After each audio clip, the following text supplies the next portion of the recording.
Instacart is on a mission to have you not leave the couch this basketball season. Because between the pre-game rituals and the post-game interviews, it can be difficult to find time for everything else.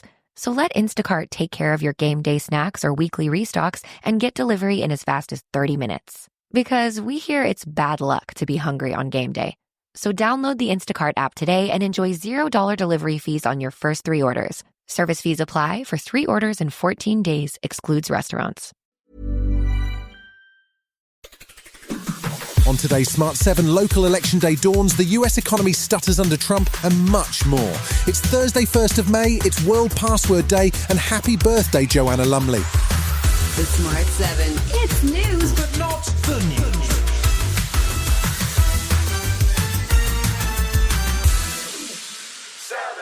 Thursday sees local and mayoral elections across most of the UK, apart from areas identified for a process of local government reform, with over 1,600 council seats up for grabs, and with the Tories expected to struggle to hold on to the 1,100 seats they currently have. You might have expected that new Tory leader Kemi Badenoch would use Prime Minister's question time to make her pitch to the electorate. Instead, she chose to focus in on grooming gangs and renew calls for more inquiries. At least 50 towns are affected by rape gangs. Places like Peterborough, Derby, Birmingham, Nottingham, Leicester, Rotherham, Rochdale and Preston.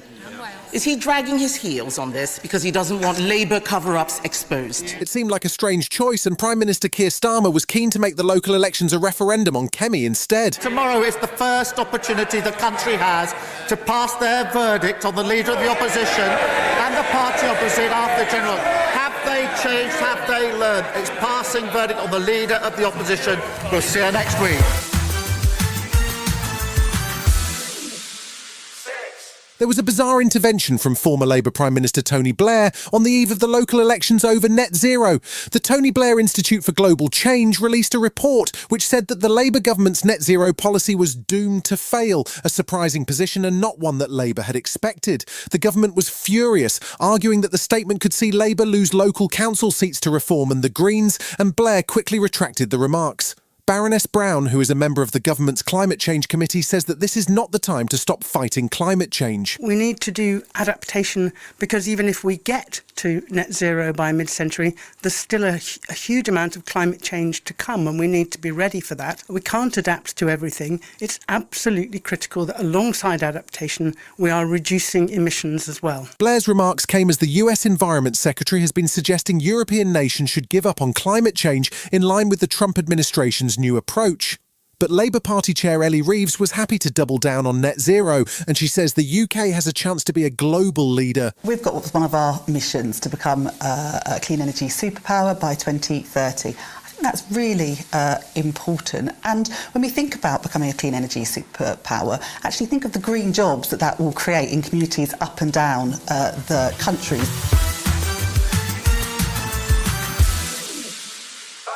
Day 101 of Donald Trump's second term got off to a bumpy start as new figures showed the US economy contracted in Q1 of 2025, the first reverse in GDP since the beginning of 2022.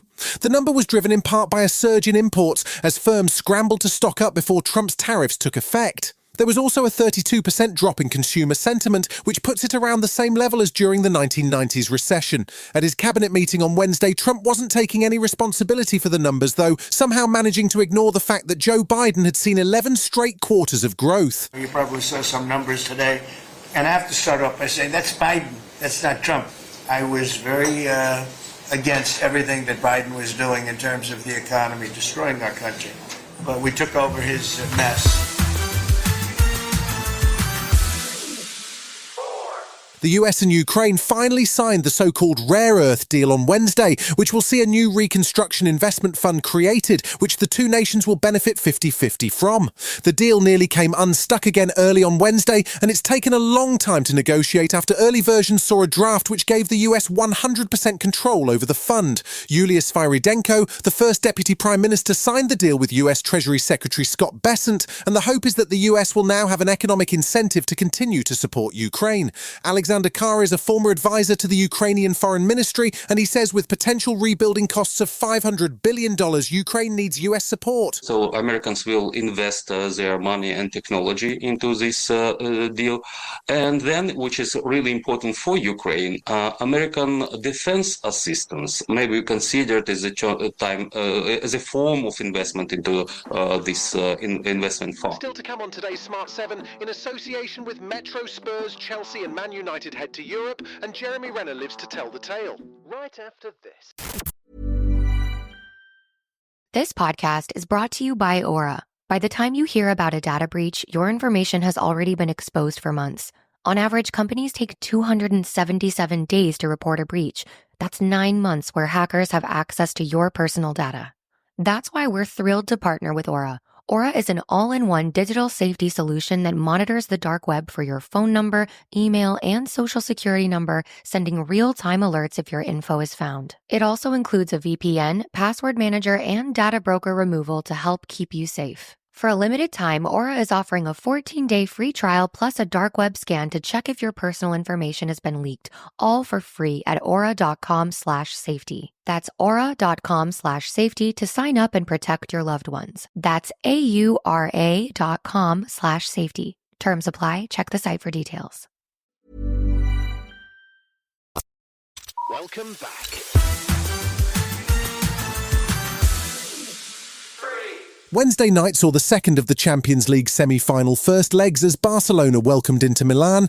The game finished 3-3, which leaves the tie delicately balanced for the second leg next week. Thursday sees 3 British teams in action, with Chelsea facing Swedish side Djurgårdens in the Conference League semi-final, while in the Europa League, Man United take on Athletic Bilbao and Spurs face Norwegian side Bodo Glimt. Both United and Spurs have high hopes for a European trophy to save wretched seasons, and Spurs boss Ange Postecoglou was sounding a bit grumpy about the value of the title. People are almost trying to diminish it in some respects. You know, I've heard people say, well, it's the equivalent of Man United winning the FA Cup. No, it ain't.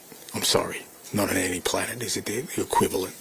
Others suggesting that maybe we're not worthy of, Champions League.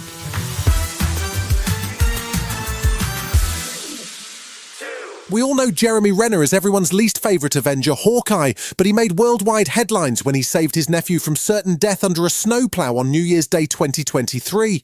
The accident left the actor with brutal injuries, including a collapsed lung, 30 broken bones, and an eye that was pushed out of its socket. He made a remarkable recovery, and now he's written an autobiography called My Next Breath, which tells the story. He popped up with Jimmy Fallon to talk about his very worthwhile but terribly named non-profit called Camp Renovation. The whole family's now gotten involved.